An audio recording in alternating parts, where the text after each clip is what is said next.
రాష్ట్ర వ్యాప్తంగా పోలింగ్ శాతాన్ని తగ్గించేందుకే కేంద్ర ప్రభుత్వం కుట్ర పన్నిందని, దీని ఓటర్లు ముఖ్యంగా మహిళలు తిప్పికొట్టారని మాజీ ఎమ్మెల్యే విజయమ్మ పేర్కొన్నారు. స్థానిక టీడీపీ కార్యాలయంలో 7 మండలాల పార్టీ నాయకులు, కార్యకర్తలతో మాజీ ఎమ్మెల్యే సమీక్షను నిర్వహించారు. ఆమె మాట్లాడుతూ రాష్ట్రంలో పోలింగ్ శాతాన్ని తగ్గించేందుకు ఎన్నికల కమిషన్ ద్వారా అన్ని కుయుక్తులు పన్నినా మహిళలు రెట్టింపు ఉత్సాహంతో మహిళా ఓటర్లు ఓటు వేశారని, దీనివల్ల పోలింగ్ శాతం పెరిగిందన్నారు. దీనివల్ల తెలుగుదేశం పార్టీకి మేలు జరుగుతుందని, రాబోయేది చంద్రన్న రాజ్యమని విజయమ్మ పేర్కొన్నారు. ముఖ్యంగా నియోజకవర్గంలో 132 పోలింగ్ బూతుల్లో ఈవీఎంలు మొరాయించడం చూస్తుంటే కుట్ర జరిగిందని అనుమానం వస్తుందని, ఒక పక్క తెలంగాణలో ఈవీఎంలు మొరాయించకుండా రాష్ట్రంలో మాత్రమే ఇంత పెద్ద ఎత్తున ఈవీఎంలు మొరాయించడంలో ఆంతర్యం ఏమిటని ప్రశ్నించారు. బద్వేల్ నియోజకవర్గం ఉదయం 7 గంటలకు ప్రారంభం కావాల్సిన పోలింగ్ దాదాపు 9 గంటల పైనే ప్రారంభం కావడం, ఎండలో ఓటర్లు తీవ్ర ఇబ్బందులు పడ్డారని అన్నారు. అనంతరం టీడీపీ అభ్యర్థి రాజశేఖర్ మాట్లాడుతూ నామినేషన్ వేసిన రోజు నుంచి 18 రోజుల పాటు పార్టీ నాయకులు, కార్యకర్తలు సైనికుల్లాగా పార్టీ గెలుపు కోసం కృషి చేశారని, కొత్త అభ్యర్థినైన మాజీ ఎమ్మెల్యే విజయమ్మ, రితీష్ కుమార్ రెడ్డి తనను ప్రజల్లోకి తీసుకెళ్లి తన విజయానికి ఎంతగానో పాటుపడ్డారని తెలిపారు. ఈ ఎన్నికల్లో మహిళా ఓటర్లు ఎక్కువగా పాల్గొన్నారని, దీనివల్లే తెలుగుదేశం పార్టీ గెలుపు తథ్యమని అన్నారు. విజయమ్మ కుటుంబం పట్ల తాను ఎప్పటికీ విధేయుడిగా ఉంటానని, నియోజకవర్గ ప్రజలంతా టీడీపీ వైపే ఉన్నారని, తన గెలుపు ఖాయమని అన్నారు.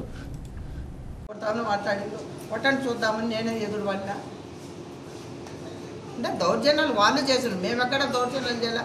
శాంతియుతంగా నేను అన్ని బూతులు కవర్ చేస్తే ఎక్కడ పోయినా కూడా పోలింగ్ శాతం ఎట్లా జరిగిందని అడుగుతాను. కానీ వాళ్ళకు ఊపిరి ఆడక దౌర్జన్యాలు చేసి రిగ్గింగ్ చేసుకోవాలని చూసిండ్రు, కానీ ఎక్కడే కానీ జరగకుండా మేము చోట ఏదో అన్నారు. అది ఎంతవరకు నిజమని నేను వెరిఫై చేయలేదు. కానీ సావిచెట్టుపల్లెలో ఏదో మేము ఒక ఓటు వేస్తే ఫ్యాన్కి పడిందా, వేరే దానికి ఏదో పడిందా అనేది వచ్చింది. గొడుగునూరు సావిచెట్టుపల్లెలో కూడా ఎవరు అన్నారు, ఒకటి నొక్కితే ఒకటి వచ్చింది అనేది వచ్చింది. కానీ నేనైతే నొక్కిన నాకు సైకిల్ వచ్చింది నేను చెప్తాను. అందుకే దాడి తిరిగితే ఇది ఇంకా వాళ్ళదే అర్థం చేసుకోండి, మాకెక్కడా రాలేదు, ఇప్పుడే ఇట్లుంది, రేపు వాళ్ళ ప్రభుత్వం వచ్చి ఎట్లుంటుందో మీరు అర్థం చేసుకోండి. 6 గంటలకే మాకు పోలింగ్ రివ్యూ చేస్తాం మేడం, అయిపోయినాక స్టార్ట్ చేస్తామన్నారు. సరైన ఏజెంట్ లోపలికి పంపించి ఇంకా అనేసి మళ్ళీ ఏమని అడగకపోతే ఈవీఎంలు వాళ్ళే రిసైడింగ్ ఆఫీసర్సే చెప్తున్నారు. ఏదో ముందు రోజే ఎప్పుడో ముందు సెట్ చేసుకుంటే సరిపోయి ఇప్పుడు చేసుకొచ్చి వాళ్ళు చేస్తున్నారు. అన్ని ప్రాబ్లమ్స్ ఉన్నాయి, చాలా ఇబ్బందిగా ఉన్నాయి. అందులో నిన్న ఎండ, మహా ఎండ. అక్కడ ఐ థింక్ ఏదో ఒక ఊళ్ళో ఒక లేడీ ఓటైన వచ్చి కళ్ళు తిరిగి పడిపోయింది, ఎండ గొడ దెబ్బ. నేనే మళ్ళీ బయటకు వెళ్ళి చల్లకి నీళ్ళు తెచ్చి రసట్లనే చల్లకి నీళ్ళు తెచ్చి తాపించి మొహాన్ని నీళ్లు చల్లి హాస్పిటల్ తెచ్చి పోమని కూడా చెప్పిన. అంటే వడ దెబ్బ తగిలి ఆమె క్యూలో నిలబడి అవన్నీ కాలేదు, అడ్డుకున్నాం. ఈవెన్ కాశీనారాయణ మండలంలో ఎంతో ప్రయత్నం చేసిండు. ఒంటువారిపల్లిలో ఎంత అయిందో మీరు తెలుసు. రాత్రి ఒక మహిళని కూడా అనకుండా నా మీదకే దాడికి వచ్చింది. మేము కాదు, ప్రజలే చెప్తాను. మేమేముంది, మేము తిట్టామంటే ప్రజాప్రతినిధులు కావలసిగా తిట్టారంటాడు. ఈరోజు ప్రజలకు ఎంత ఇబ్బంది పెట్టించిందండి. ఎర్రటి ఎండ, ఏమి వానాకాలంగా చలికాలం కాదు, ఎర్రటి మండు టెండలో ప్రజలు అంత ఇబ్బంది పెట్టించడం తప్పు కదండి. అదే తెలంగాణ పంపించిండు, వాళ్ళు ఏమైనా కంప్లైంట్ ఉన్నాయా? ప్రతిపక్షమే కదా. తెలుగు రాష్ట్రాలు, 2 తెలుగు రాష్ట్రాల పక్కన ఏపీ, తెలంగాణలో ఒక్కటేమైనా మరాయించిందని. గత అసెంబ్లీ ఎలక్షన్లు జరిగినాయి, పార్లమెంట్ ఎలక్షన్లు జరిగినాయి, ఏమైనా మరాయించినాయి, అడేమన్నా వచ్చినాయా? ఒక్కటాలే. ఏదో ఒక నియోజకవర్గంలో ఒక 5 or 4 వచ్చింటే పర్వాలేదు. దాదాపు స్టేట్ అంతా మొత్తం టోటల్ వచ్చినాయి అంటే ఒక ప్లాన్ ప్రకారం అనేది అర్థం కాలేదా? పక్క 2 రాష్ట్రాలు వచ్చినప్పుడు మొదటగా మన స్టేట్ యావరేజ్ కంటే కూడా 70% కంటే మన 18 నియోజకవర్గంలో 72% పోలింగ్ జరిగిందంటే ముఖ్యంగా 18 నియోజకవర్గంలో ఉన్న ఓటర్ మహాశైలందరికీ కూడా నేను మొదటగా చెప్తున్నాను. మరి నేను 25వ తేదీ నామినేషన్ చేసిన తర్వాత ఒక 18 రోజుల సమయం ఉన్నది. ఈ 18 రోజుల్లో కార్యకర్తలు, నాయకులు, ఇంకా మా నాయకులు విజయమ్మ గారు, రితీష్ కుమార్ రెడ్డి గారు, ప్రతి ఒక్కరు పార్టీ నాయకులు, మా మండల పార్టీ స్థాయి నాయకులు ప్రతి ఒక్కరు కూడా మరి కాళ్ళకు చక్రాలు కొట్టుకున్నంత వేగంగా ఎక్కడ కూడా ఆగిపోకుండా రాత్రి మౌళ్ళు కష్టపడి కృషి చేసి మరి నేను కొత్త అభ్యర్థి అయినప్పటికీ కూడా ప్రజల్లోకి విస్తృతంగా నన్ను తీసుకెళ్లారు.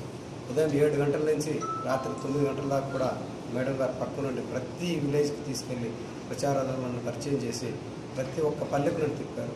ఈ తక్కువ సమయంలో కొంత పల్లెలను మేము పోలేకపోయినా కూడా, కొంత టౌన్లో కూడా కొంత భాగాన్ని కవర్ చేయలేకపోయినా కూడా ఆ మిగిలిన ప్రాంతాలంతా కూడా మా పార్టీ కార్యకర్తలు, నాయకులు వాళ్ళే అభ్యర్థిగా భావించినంతగా ప్రతి ఒక్కరు కూడా ఇంటింటికి ప్రతి ఒక్కరికి కూడా వారు చేరి మా పార్టీ అభ్యర్థులు పరిచయం చేశారంటే నిజంగా వాళ్ళందరికీ కూడా నేను కృతజ్ఞతలు తెలియజేస్తున్నాను. ఈ సమయంలో మరి ప్రచార పర్వం ముగిసిన తర్వాత మరి ఎలక్షన్ సరళికి ఓటింగ్ సరళికి వచ్చినట్లయితే ఎండలు సైతం లెక్క లేకుండా ఈవీఎంలు ఫస్ట్ 2 అవర్స్ కొద్దిగా చల్లగా ఉండే వాతావరణం 7 నుంచి 9 దాకా ప్రతి చోట కూడా 9 గంటల పైగానే పనిచేశాయి ఈవీఎంలన్నీ కూడా.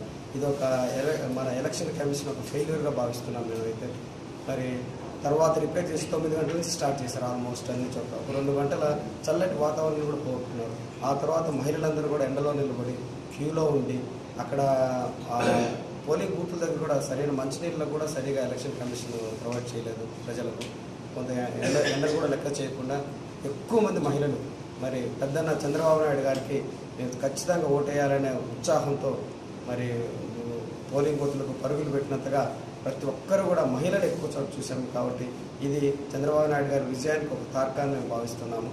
అలాగే మరి ఓటింగ్ శాతం పెరిగిందంటే మాకు పార్టీ హైకమాండ్ నుంచి కూడా ఎంత ఓటింగ్ శాతం పెరిగితే అంత మనం విజయానికి దగ్గరలో ఉంటామని చెప్పారు. That is the secret of success అని కూడా మాకు ఇన్స్ట్రక్షన్స్ ఇచ్చారు. కాబట్టి మా పార్టీ కార్యకర్తలు నాయకులు కూడా చాలామందిని కూడా ఓటింగ్ వేయండి అని చెప్పి వాళ్ళందరినీ కూడా మోటివేట్ చేసి ఈవినింగ్ 3 గంటల తర్వాత కూడా ఎక్కడైనా కూడా మిగిలిపోయిన వాళ్ళందరూ కూడా ఇంటికి వెళ్ళి వాళ్ళకి మోటివేట్ చేసి చెప్పి వాళ్ళందరినీ కూడా పంపించి ఓటింగ్ శాతం 72% తీసుకొచ్చారంటే ఇక్కడనే మా సక్సెస్ మేము చూస్తున్నాము. అలాగే మరి ఈ విజయమ్మ గారు మొత్తం మేము ఈ నిన్నటి దినంలో జరిగిన విషయానికి వస్తే మేడం గారిని ఆల్మోస్ట్ గొరావు చేశారు. వాళ్ళు ఒక 5 మంది మాత్రమే ఉంటే బండిలో చుట్టుముట్టి 300 మంది రూపాయల్లో చేశారంటే ఒక 4 ఇన్సిడెంట్స్ మన దగ్గర చదువుమూడు సంఘటనలు జరిగాయి మన బద్వేలు నియోజకవర్గంలో. ఆ 4 ఇన్సిడెంట్స్లో ఒక్కసారి మీరు పత్రికా లేఖలు కానీ మీ పాత్రికేయులు ఒక్కసారి మీరు గమనించినట్లయితే 4 ఇన్సిడెంట్లు ఇనిషియేట్ చేసింది వైఎస్ఆర్ కాంగ్రెస్ పార్టీ వాళ్ళే. అంటే దీన్ని బట్టే చెప్పవచ్చు కవ్వింపు చర్యలకు పాల్పడింది వాళ్ళే, దాడులు చేసింది వాళ్ళే. మా వాళ్ళు ఎక్కడ కూడా దాడులు చేయలేదు, ఎక్కడ కవ్వింపు చర్యలకు పాల్పడలేదు. దీన్ని బట్టి చెప్పొచ్చు వాళ్ళ ఫ్రస్ట్రేషన్ ఏ విధంగా ఉందో, ఓటింగ్ భయం వాళ్ళకి ఎలా ఉందో కూడా దీన్ని బట్టి చెప్పొచ్చు. కాబట్టి 5 చోట్ల కూడా మీరు కావాలని విచారించుకోండి. 5 చోట్ల కూడా కవ్వింపు చర్యలకు పాల్పడింది వారే, దాడులు చేయడానికి సిద్ధపడింది వారే. పోలీస్ ఫోర్స్కు మేము ఫోన్ చేయాల్సిన పరిస్థితి